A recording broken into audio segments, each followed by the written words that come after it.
we don't pay our speakers. They pay us with their time. And the time of the speaker is really precious, really, really expensive. So we're going to be standing up, and at the count of 3, we're going to give him the biggest rock star applause. So 1, 2, 3, everybody on your feet.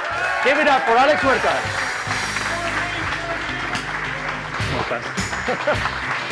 All right. Okay. Let's get started. No worries. All right, I got You're it. only 1 minute late. No worries. Yeah, sure. Let's see if we can get that. Hope so. How many times have you been welcomed on stage as a rock star? Not so many, actually. Not so many. It's the first time today. Do you want me to give you the instructions of how the event will run out, or shall we start? A pelo. Shall we start? Go ahead. I mean, go straight. Perfect. I'm not afraid of nothing.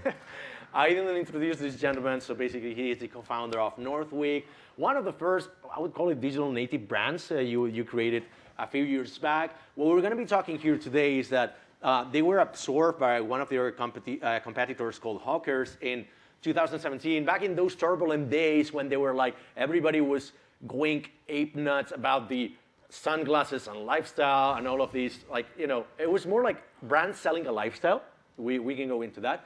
But they were absorbed, they merged with the competition in 2017, if I remember correctly. Yes, Yeah. more or less. And so what we're going to be talking here tonight, you don't get to see this very often. It's like, how's life like after so many years of an acquisition? Because people are normally like, I sell the company, I earn my payout, and then I fuck off to create another thing. Whereas this gentleman has stayed in the company at least for these 6 years. So, well, welcome to Startup Brain. Thank you. Thank you. Sorry, I'm still sweating. I've been running here like you can get some water. 2 hours and a half driving straight. Let's give the audience. We've got a lot of people from abroad, so they might not be familiar with Northweek. And I know you made it. You know, it's kind of like a global brand. But if you want to introduce the company to the audience, then we take it from here. Yeah, we started Northweek in 2013 with my friend, and then became my partner.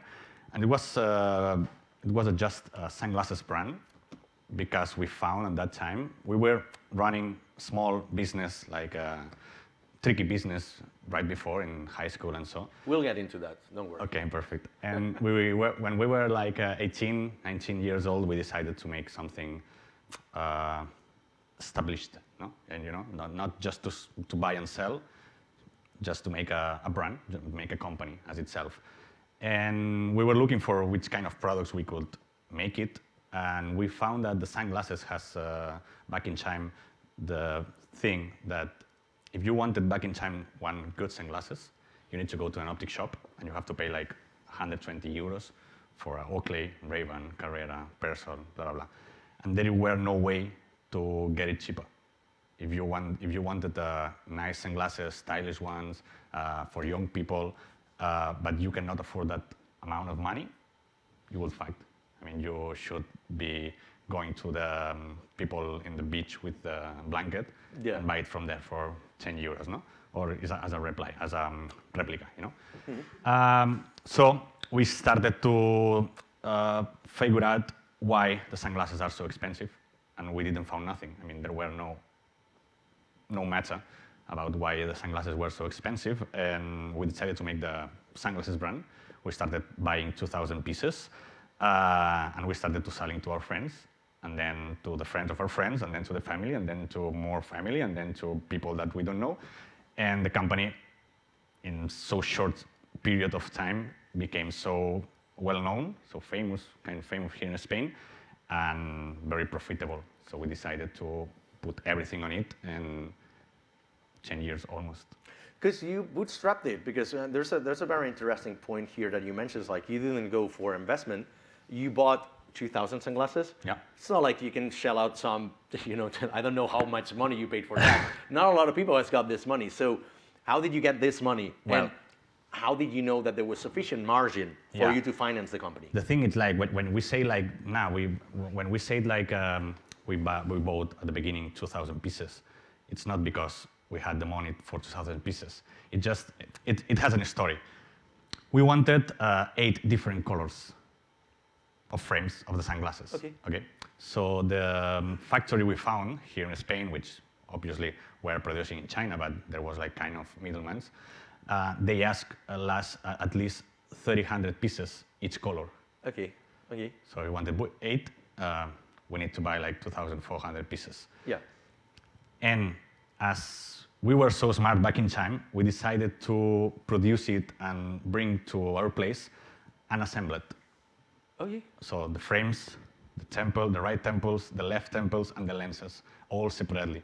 This way, You made it manually yourself? all of them at the beginning. Okay. But doing this, we just got the possibility to have like 1,000 different styles because we combine, like, we made, okay, black frame with red temples and red lenses. Okay, black frame with green temples and green lenses. So we could make like 100,000 different combinations Correct. of the sunglasses. So people could decide how they wanted the sunglasses.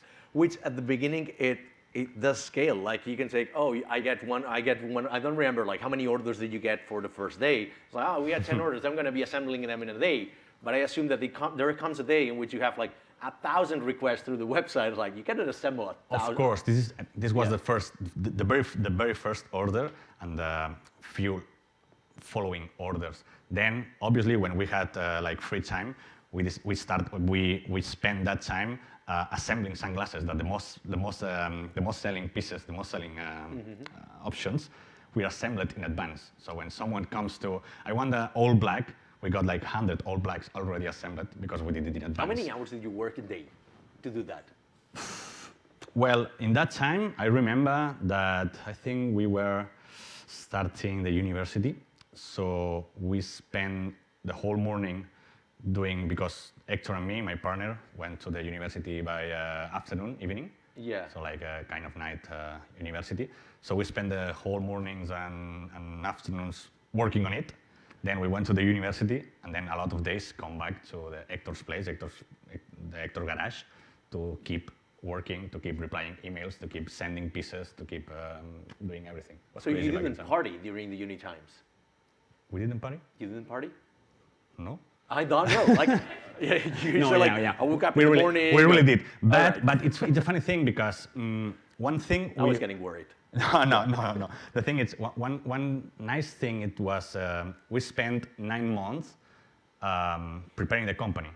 Yeah. I mean, I think that today I'm gonna make it in 2 weeks. We spent in 9 months, like looking for a factory, making the website, figuring out how to make everything because we didn't know nothing absolutely. And in that 9 months, we speak about Northweek to everyone at any places, also into the clubs. You know, we were to All right. Yeah. All right. I mean, we went Saturday night and we went to a club and we were with friends and with the public relations of the disco. So. And we talked about our project, our Northweek. Oh, we are making that. Look at this. We want to make these models, this color. What do you think? Oh, I want that. I love it. Please let me know when you receive the goods because I want 2 or 3, 4, 5. So in that 9 months, everyone in Catalonia almost knows that 2 random guys from Vilassar was working on something. Yeah. So when we received that 2,400 pieces order, gone in 1 month and a half. In actually. A month and a half. There's one thing you briefly mentioned, but yeah, I think you went quickly over it, is that you had spent some time prior to this company selling stuff, or buying and selling stuff on the internet, right? I have a similar story. So basically, I spent 2 years in Germany because, like, living for free because I had been buying and trading and selling cards of Magic the Gathering online. On eBay, and I made a ton of money, so I could live in Germany without working, right? So I know that this is kind of like what you used to do. So you validated because you used to buy and sell different kinds of products, but you found out that this one was the one with most margin. Otherwise, you would have gone for other options. No, right? It wasn't about that. Okay. We didn't know nothing about margins. Not yet. I mean, okay, so you went to the fundamentals afterwards. Yeah, 100%. Yeah. I mean, we didn't know nothing about business. We just wanted to make a brand. And if I pay like, back in time, 7 euros for a sunglasses and I'm selling it for 20, I'm earning 13 euros. Yeah. And that's... Well, you found it out afterwards, not before. 100%. So you didn't have a business plan because no. The people in business schools, like, it's really cool, business schools are super cool, but they tell you all these things about business plans. You will never use them in entrepreneurship, right? So it's interesting to get it. It's interesting to know it and to make one, just to realize if there is a possibility to get well. But you to didn't be, do it. to, you know, to. Huh? Yeah, you didn't do it. No, I was 18. All right. You know, I knew nothing back in Okay. time. Serious. I was completely an idiot in that terms. I mean, we just I dropped the high school. Imagine. Yeah, I yeah. was a completely idiot at that time. Okay, so now basically, and the other thing that I think is really interesting is that you didn't follow the traditional path of fundraising. Because right now, if you start a company nowadays, it looks like as if the first thing you got to do is build a pitch deck, somehow like build a prototype and go fundraise. It's like, no, I mean, you should sell something, right? So how did you validate the idea? Because if I remember correctly, you didn't do crowdfunding or... No, nothing. You started just selling. We just risk everything. Everything I got, everything extra got, we put it together. Yeah. Everything we really earned back in that time, buying and selling different stuff. Yeah. We put it to buy that first bunch of sunglasses, that first batch. How much was the initial investment? In total, maybe it was like 15,000. Yeah. Into that month, because the website it cost like to us like crazy, because back in time there was no Shopify. So Yeah. we had to ask for an engineer company to make a website, and they cheated us like crazy. But we were not, we didn't know nothing, you know, back in time. So we just do it. And how did you start like building stuff in China, like looking for providers there? What was the relationship with them? 'Cause, for me, it's kind of like the most difficult part when I come to think of it, right? Yeah, but at the end, you have to think that everything in this world is made by people, you know? Yeah. So we started, of course, we started to buy to a middleman here in Spain, which at that time, it was everything we got. We didn't know any person who really has relation with China, blah, blah. But when the company starts to run well and everyone knows us and everyone knows the project, one day, the father of one of our friends told us like, because we were in a conversation about we need to improve our production skills because we are paying too much for the sunglasses, and the quality we are getting, it's not too big, because of course at the beginning we didn't know nothing, but when we started to grow the company, we started to know things about the sunglasses, sunglasses sector, about materials and margins and brands and techniques and so. So one day, this father of one of our friends said like, me back in China, I was working with one guy because I wanted to produce some things in China, and this guy helped us to find a factory and made the relationship with them. So one day, we met this guy, and we were talking with him like, you see, now we are producing our sunglasses with that man, but we need to improve our, we need a lower price, a better quality. We need to control the things because we ran out of control of timings and quality control and so. And this guy said, okay, I'm gonna be in China next month because of my things, and if you want to join us, you want to join me, I see you there, and I gonna introduce you some factories that you could probably start to work. And it was like this. 1 month later, we've been in China for the first time. We have been traveling so many places in China, visiting factories, blah, blah. And then it's so easy, we have been visited like hundreds of sunglasses factories. Then you decide 1 or 2 or 3. But in China, there is a curious thing, there is a funny thing. It's like you cannot choose the factory because it looks nice or not nice. You should believe the people in charge of your account.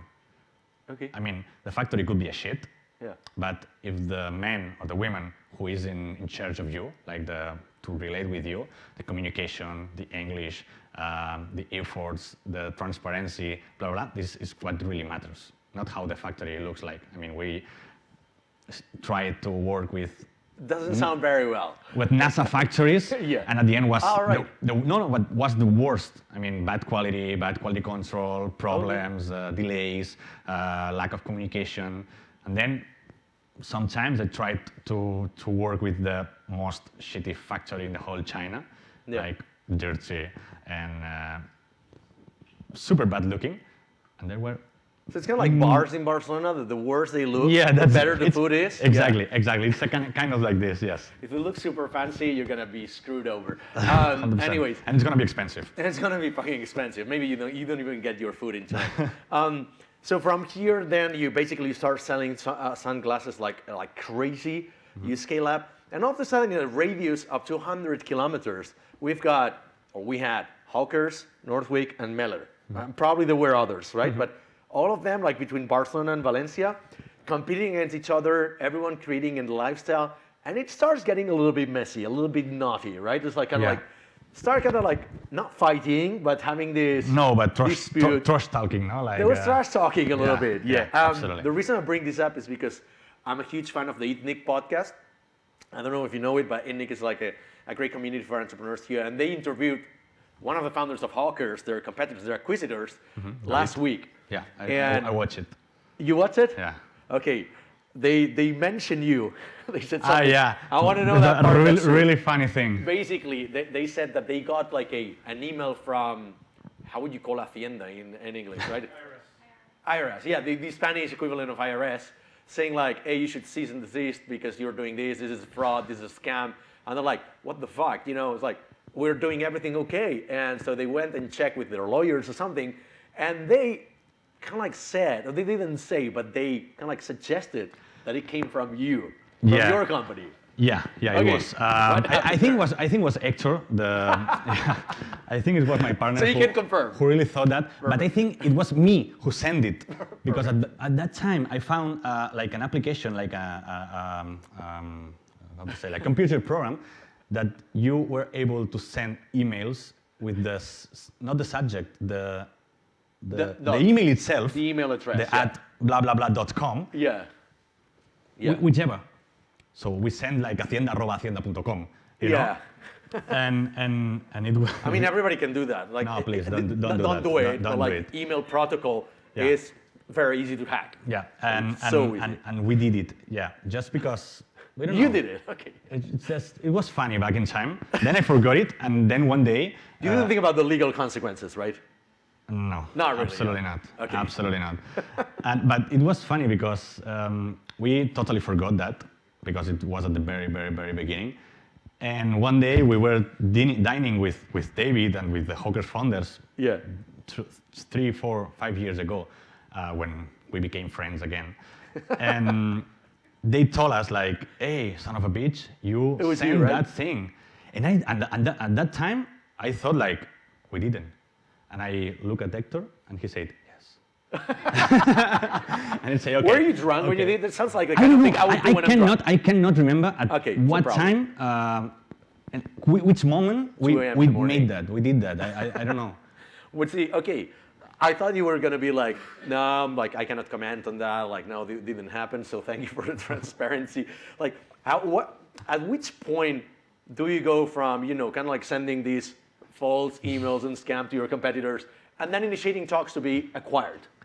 Because of another awkward situation. Okay. Yeah. Go for it. Yeah. This is not. It's even worse maybe. All right. One day, Huertas released sunglasses style, new one, and it was very cool. So they made very good work on that. Okay. And I really love it. Okay.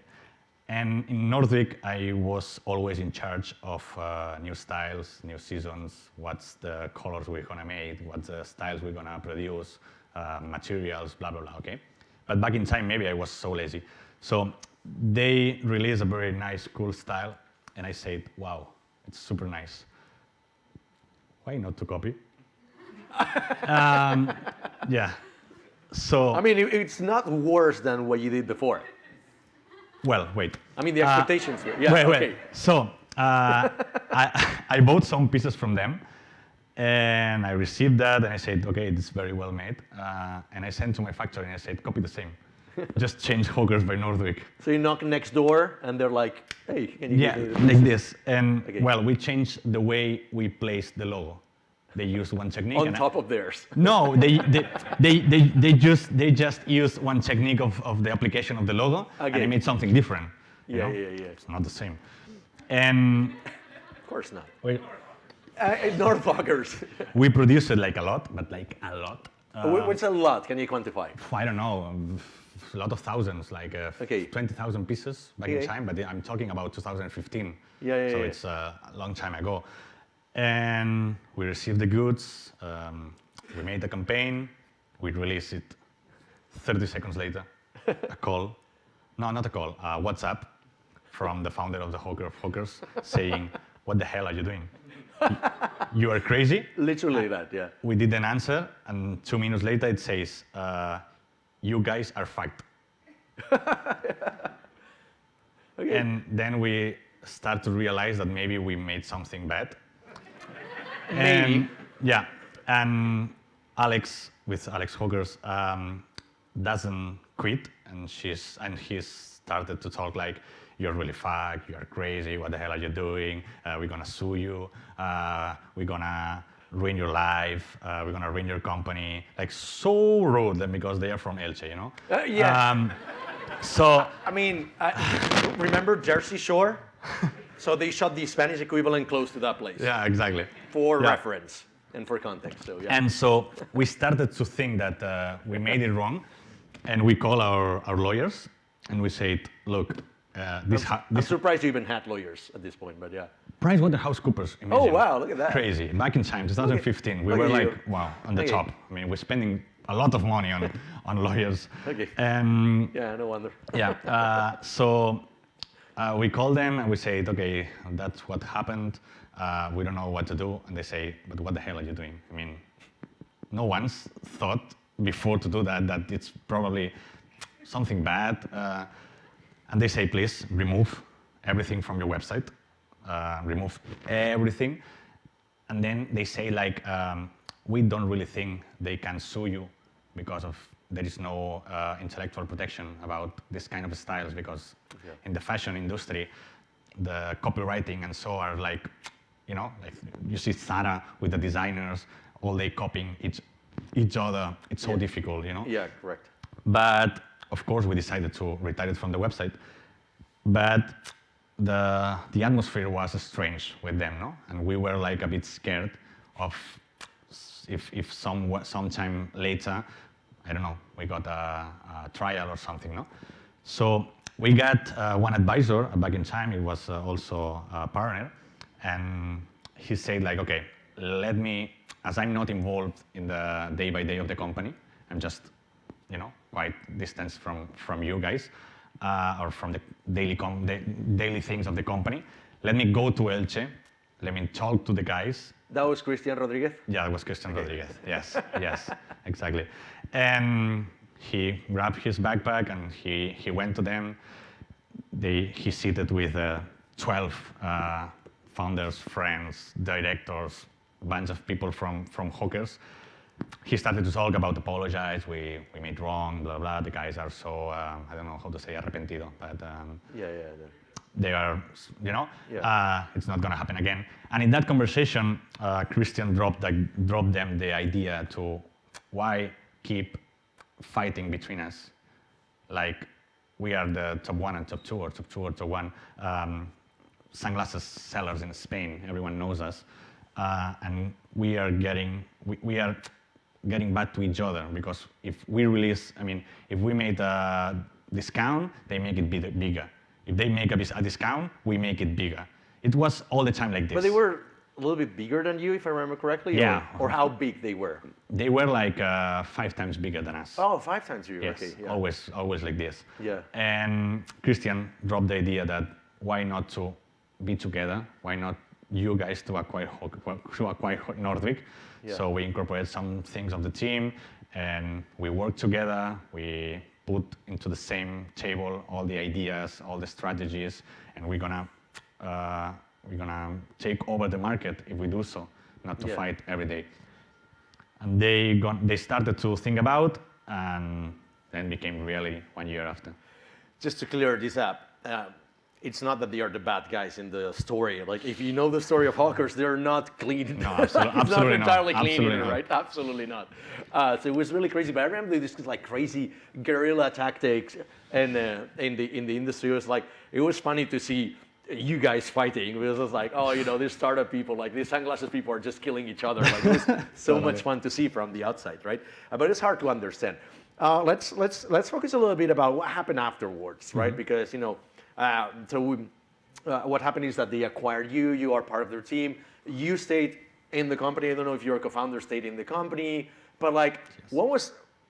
I don't want to go into financial details, but like, how's the life change after you get acquired? Yeah. And what kind of were the terms? Were like you have to stay here, or can you operate independently, or you didn't become Hawkers? So like Northweek is a separate brand. Yeah, 100%. That's what we fighted for so long. I mean, we have been dealing this. How long was the process? Of 1 year. 1 year. Almost 1 year. Due diligence, negotiation. No. Negotiation. Negotiation only. Yes. Just like I want that. Okay, I want that. Negotiation only. Yeah. Like 9 months of negotiation. And then due diligence. Yeah, exactly. Then 3 months more or 4 months more for make everything. It was very difficult to reach every point, because your lawyers made a lot of money. Yeah, yeah, absolutely. And that was fun because back in time our lawyers was Price and then Deloitte. So they were like, charging. Like imagine how was that? Okay. And the thing, it was so long because our goal, our prior on that operation was not about money. Never was it. It was more the project. We wanted to protect as much as possible the Northweek project. Yeah. Because we didn't sell it to make money. We sell it to be bigger. We sell it to be better. We sell it to be more international, So we focus on that negotiation on what's going to happen with Northweek after the sign. Yeah. To not be, to not be, I don't know how to say, to not be disappeared or to not be, Because you built a brand. It's not like you build Exactly. the software that it changes hands and then they Exactly. can run the software. Like you build a brand. If they the company, it's the people who became to that company. Correct. Not just Hector and me. It was like 30 people more working for Northweek into It was the your Nordic values, it was into your the Nordic lifestyle. offices is our way of do the things, the way we think, the way we made the things, and that's what we want to protect 100%. Okay. We just got like 2 years to be in the company. Yeah. But it's like 5 years after, and I'm still here. But because we really said like, okay, Nordic gonna be acquired, but it's gonna be independent. I mean, it's gonna be, we're gonna keep being based in Barcelona. We're gonna get our team, our offices, our factories. We're gonna decide almost everything of what happened in Northweek. And that was it. It was like that. We had to sacrifice a lot of things, personal things, money, but for the project. Because you believed in the to project. save that project 100%. And what keeps you in the project still nowadays, 5 years after? Good question. You probably don't know the answer, do you? No. Yeah. I can tell. Actually, I'm feeling like maybe it's not going to be for too long more. But Yeah. I don't know. You never know. Yeah. Because not only Nordic, but Hawkers also became a super big company with a lot of people, and it's like So they sold to a bigger player. Yeah, it's sold to a bigger player with venture capitals, and it's becoming boring in that terms.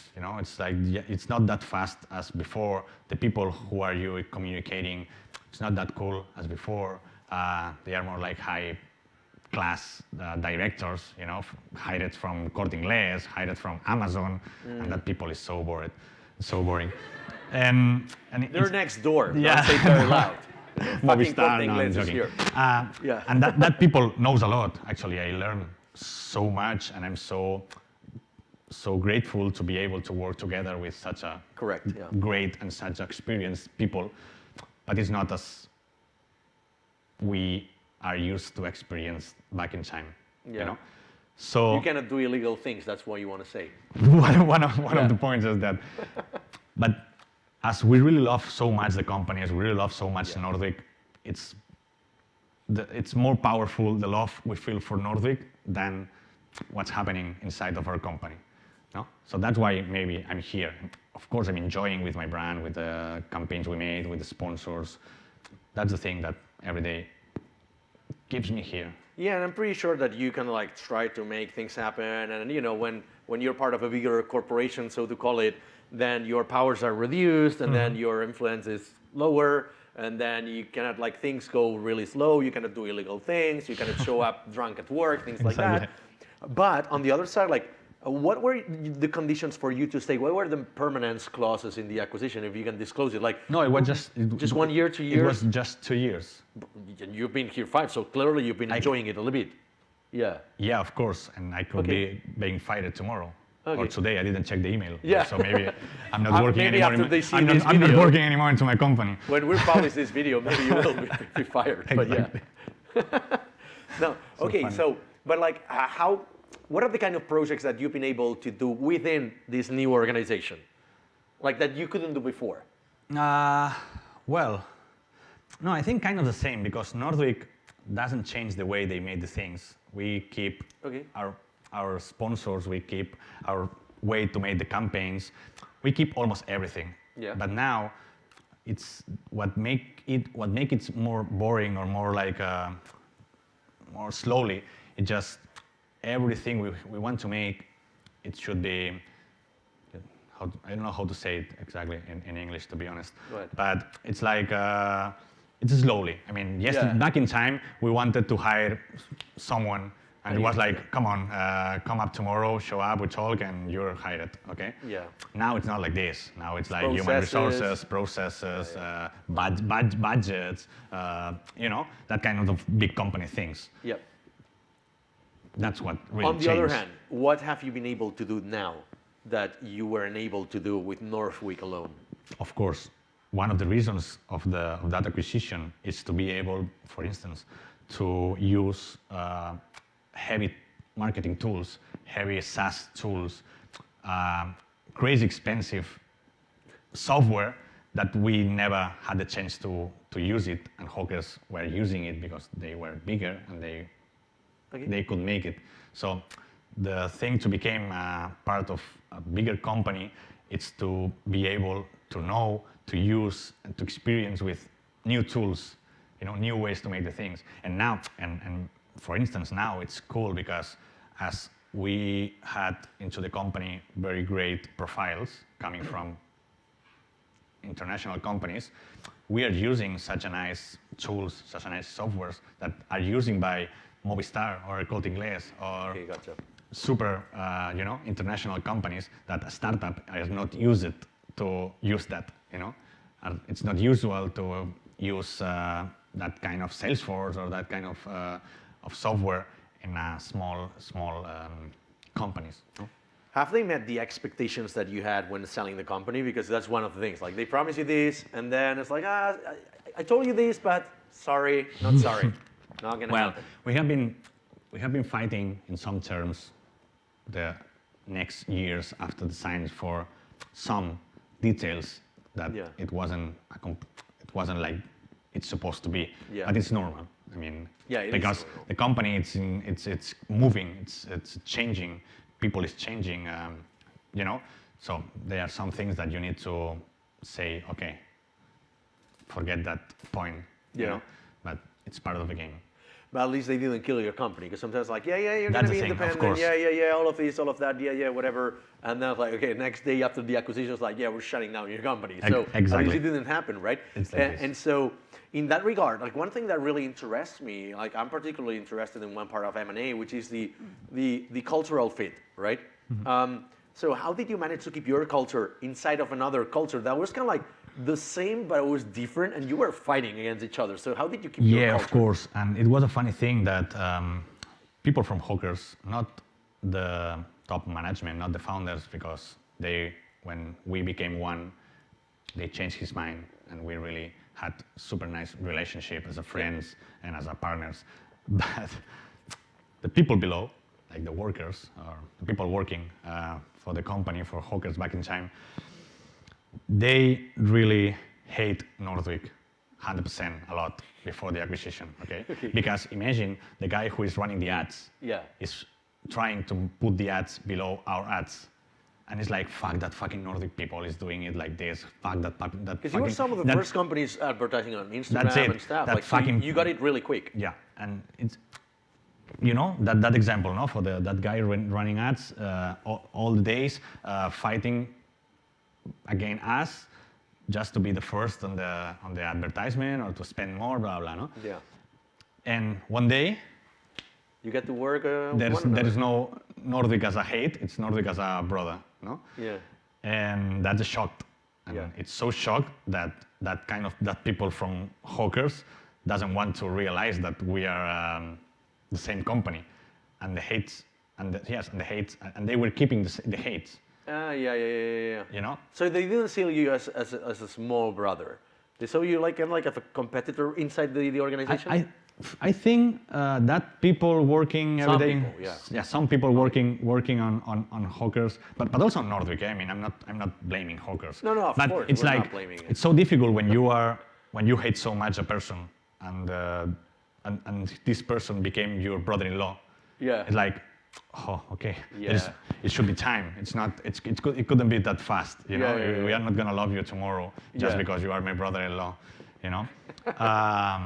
So it was kind of like this, and to make the teams work together was tough for us, for everyone actually, because it was like, I need to.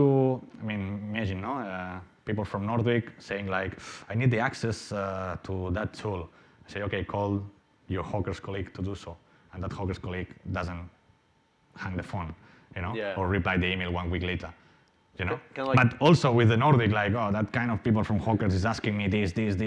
Fuck them, I have a lot of work to do, you know. Yeah, like, yeah. no, It's like come on, kinda like the dude. fights in the it's the not, office, it's you not know? like this, no. And it wasn't easy. It was not easy to from up to down to make the people chill and to make the people realize that we have to work together and we have to help each other.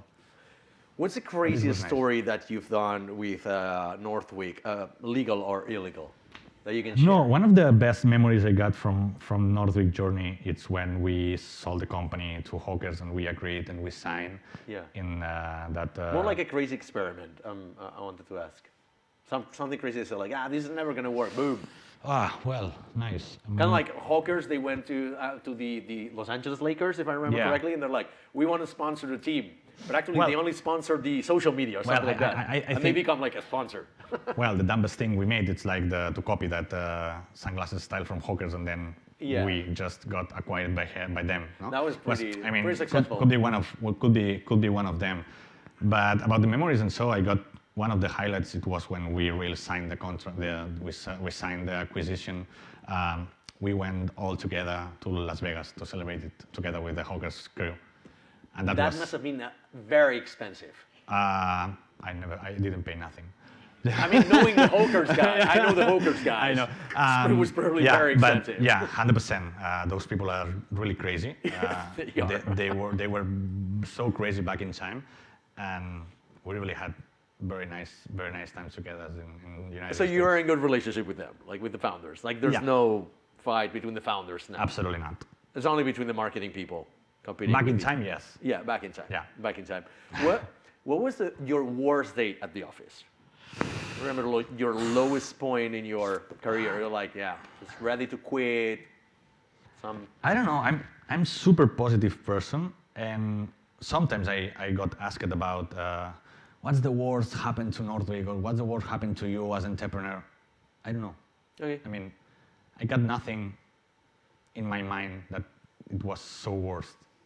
Everything. I mean, besides 5 guys from Valencia wanting to kill you, but Yeah. But outside of that, yeah, exactly. Except that, No, but nothing. I mean, I can't remember any bad situation like this because it wasn't that bad because we are here. Northweek is still running. Yeah. Everything is good. So if it's something bad, it wasn't that bad, you know. So I cannot. okay. And what was your most expensive fuck up? Where did you lose the most money in one experiment? I'm gonna remember always one year. I don't know which one it was, 2017 or so. I mean, we spend like 2 million euros ads in Facebook every year, and we had a team. And back in time, we had 3 or 4 people running the ads, and we are a people as a managers that we allow people to do whatever. I mean, I'm not gonna tell you what you have to do because I'm hiring you to do so. not me to be behind you telling what to do. I mean, I'm hiring you, and you have to know what to do, okay? And they were running the ads, and one specific guy, it was the whole, I think it was July month, advertising, spending, I mean, losing money every time we saw the sunglasses. Okay. Because he fucked up with the ads manager. So he was spending more money than we earn. Okay. At each. For how long? 1 month. Do you remember how much money did you lose there? 100,000. No. Absolutely like this. I cannot remember the exactly amount, but it was a lot because July is one of the best, obviously, one of the best seasons for us. And that guy was paying like, I don't know, 30 euros per sunglasses sold, I don't know, and we are selling about 25. Yeah. So we are paying 5 euros more than we are selling, but there is a product cost, there is there's everything on it. And it was like... so he knew it? No. I was like, no, I didn't know about this. He didn't know. I mean, Okay. he made a mistake. Okay. I mean, he just made bad settings on that sheet of software. And we were running ads paying like crazy. And that was a bad experience for everyone. Like, what I have to do with you? To kill you? You know? You're not from Valencia, so I don't know. I mean, I have to admit that I'm not in charge of the money in my company, his sector. So I didn't. Because otherwise you wouldn't be here, right? Yeah, exactly. Yeah, so I didn't have a talk with that guy about that. Hector told me, and I was like, you deal with that. and what to do now? Okay. But same as I told you right before, it's like, what to do? It happened. Yeah. Come on. Learn from it and move on. Right? Exactly. What I have to do? Like, I'm gonna get angry. Yeah. It's not gonna be solved. Nothing. 2 quick questions before we open the floor for questions. Is the first one is how can we get help Northweek or you as a person from the community we've got to start, Brian? Well, if you want to follow me on Instagram, maybe you will find some things cool that I like to do. Now I also, because I've got more free time, and I'm spending that free time trying to help other entrepreneurs on their projects, or in terms of advising and so. Nothing else. I don't really want to ask nothing. Okay. Thanks for coming to everyone. Yeah. No, thank you for coming, of course. And the last one. This is a very tricky question. It's the most difficult question of the night. Okay. Come on. You ready for that? So everybody gets a useless superpower. You know? Oh yeah.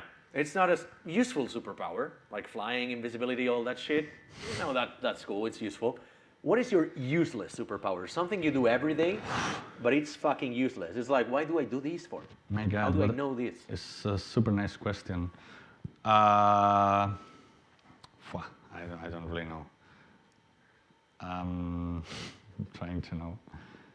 Well, I'll give you a couple of examples. You know, you lock your car and then you walk away 50 meters. Like, did I lock my car? Go back, check. Obviously, it's locked. You know, or you always manage to lose one sock, right, and misplace them, or something like that. Or we've had some really crazy ones, but. Well, I don't really know actually. I don't know what to answer to that, because I think I don't get any superpower. Okay, then not useless and not. What would be your superpower then? Could be. I think I'm a guy that really matters nothing at the end. You know. Okay. I mean, I No don't. fucks given. Yeah. We've I seen don't. that. I don't care a lot about about a lot of things that other people really care. And it was like, come on, you know. Yeah. But you know, that's got you far in the entrepreneurial career, because some people don't do things because this will be illegal, or the numbers don't make sense, and then they don't start a career, right? Absolutely. You started without knowing shit about numbers. They're like, yeah, we'll do this, we'll sell sunglasses.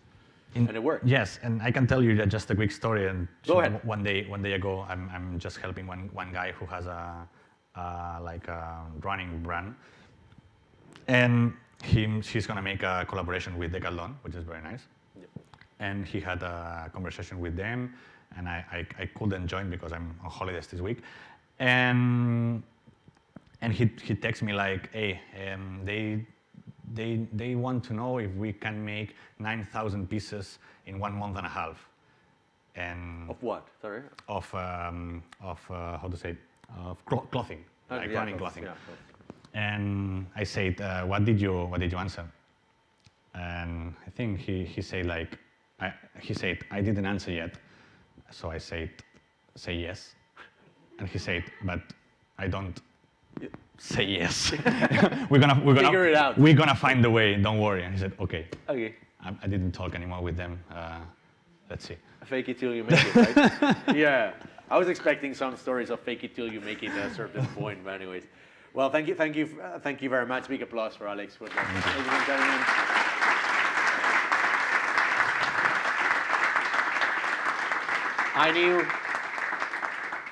I knew there were going to be some stories.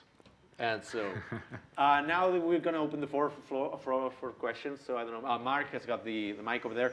So one question per person. Say your name and be very considerate of everybody else's time. Please keep your mask up. Here's the question in the front.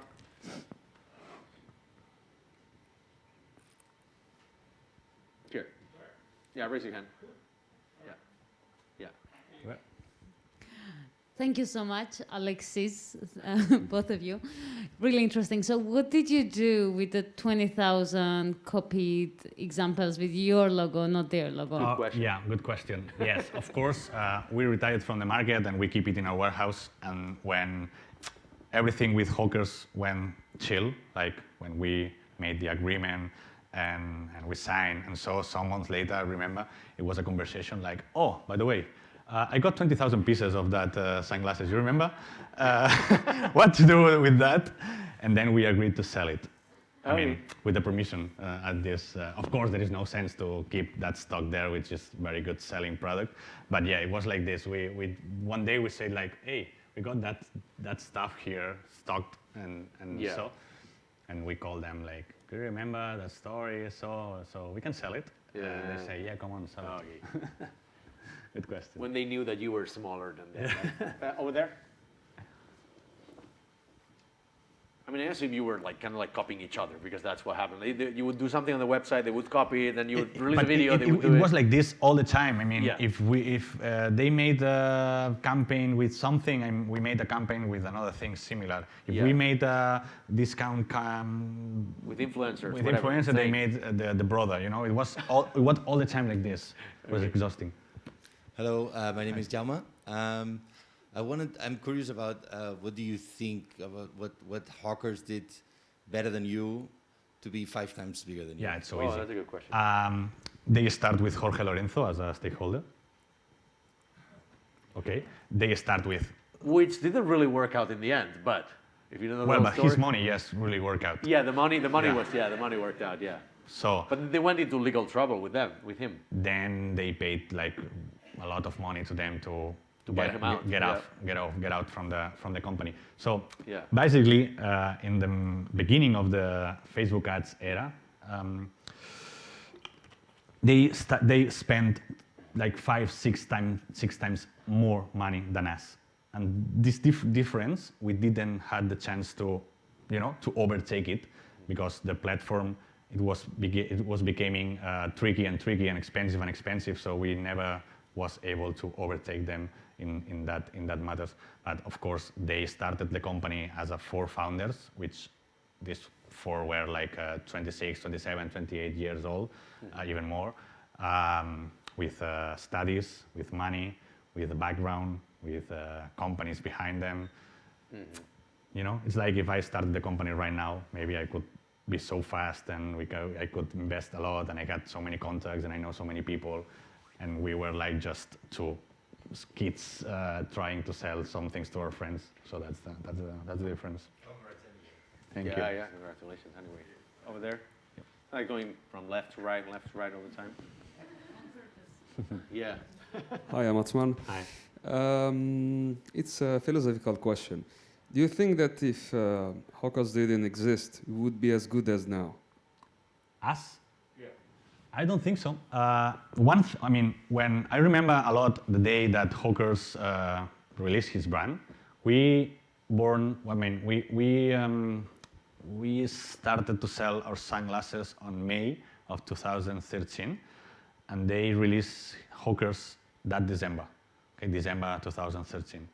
And I really remember the first day we saw them advertising and like selling the same thing as us, but with better quality, better price, better website, better packaging, better everything. And we really say it with Hector like we are fucked. I mean, come on, it's until here. You know, over, it's impossible to. I mean, we were like checking the photos with the iPhone. It was so bad, and they made it professional, like with real photographers, real programmers, real, you know, like a real brand. And Northweek back in time was like a 2Kids brand still, no? Very good selling, but 2Kids brand. Yeah, yeah. So it was like 2 days thinking about what we're gonna do. We are lost. But then we just woke up, and we said like, okay, we have no packaging. They got nice packaging. We need a nice packaging. They got nice pictures. We have very bad pictures. We need to hire a photographer. So we started to learn from them because them were smarter or like has more. But did you copy the packaging as well? No, Okay. Not this time. not this time. Okay. No, because his packaging was so expensive for us. All right, okay. So we decided to make something cheaper. but you considered it. Of course. All right. Good. There was another question over there. Yeah, you actually, take one more? tons of questions about China, but just two. Did Hawkers go the same way as you guys? Just have a great account manager and a bad-looking factory, or was it different for them? It was different factories, of course, because there are thousands of But factories. same approach? But it's similar. I mean, similar approaching as us. They were traveled to there, and they made same thing as us, but they make it their way, and we make it ours. And is it the same now as it was Factory? before? No, not the same factory, but the same approach in general? Is it like the Yeah, account- 100%. I've Yeah. been traveling to China like 4 times per year. Now it's 2 years without being able to travel to China, and I don't know when I'm gonna be able to. Not the safest place. To in the come last- again? Yeah. I'm keen to go. I mean, I can't fucking wait to go because Yeah. I got so much work to do there with the factories. It's fun. And it's fun to go there, and I really enjoy that trips. But I think now it's exactly the same as 10 years ago. You should go there, you should visit there, you should talk to them, you should, spend time with them. We didn't have the chance to work with AliExpress or Alibaba back in time because we didn't know. And now, of course, you can start to produce nice things through the internet without traveling.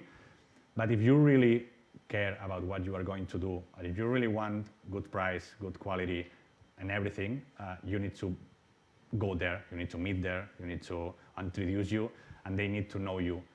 Because otherwise, to start that relationship as a distance, it could be nice at the beginning, but then if you really, if you really believe in your project, you need to invest that small amount of money and go to grab the tickets and go to visit them 100%. Good. Thank you very much. Okay, one last one. You got 30 seconds. Because you talk too much. Jordi. I know you. I'm Jordi Bolet. Just a quick question. How can I get my first €1,000,000?